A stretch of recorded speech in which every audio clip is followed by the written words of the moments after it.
In 2025, workplaces have got to get rid of their degree requirements. Unless you are a private equity firm or you're a top tier hedge fund, there's absolutely no reason for most of these roles that people are applying for today to have a college degree be mandatory. I'm really tired of seeing this, guys, not just because it's making it harder for a lot of very qualified people to get jobs in the marketplace, but it's also slowing down employers. And I get a lot of these questions about how hiring managers can't fill roles and don't get back to people because there aren't enough qualified people for these roles. Well, I'll say this to companies and give you an opportunity to think of this in a different way.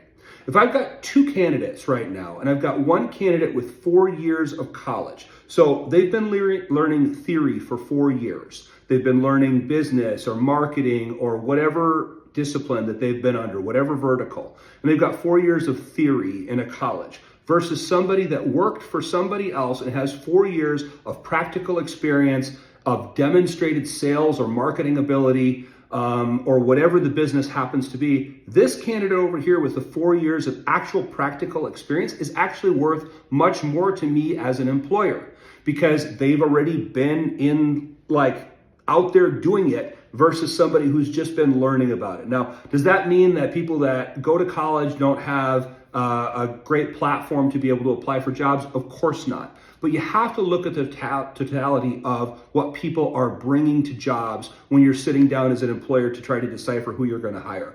And I think that these arbitrary requirements don't really help either the employer or the employee. And I think we've gotten to a place in our society now where we're realizing that college is $60,000 to $100,000 of debt.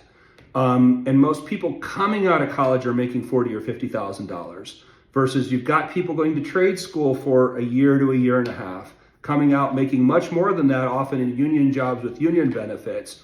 And you have people that are working and doing really well versus college. So there's definitely a trend towards young people and people that have businesses and what they're teaching their kids.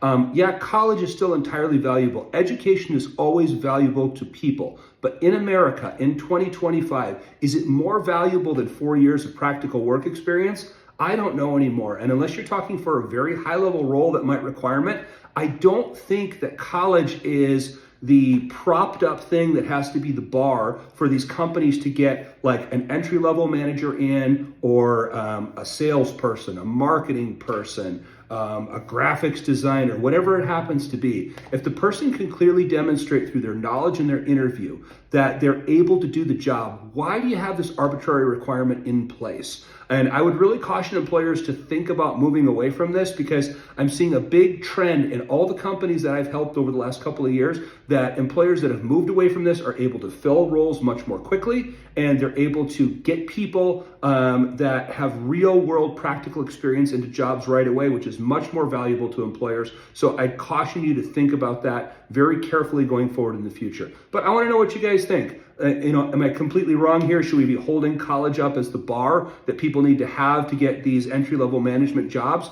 across the board? Or do you guys think practical experience is just as valuable or more valuable now as we head into the new working environment of 2025? Let me know your thoughts.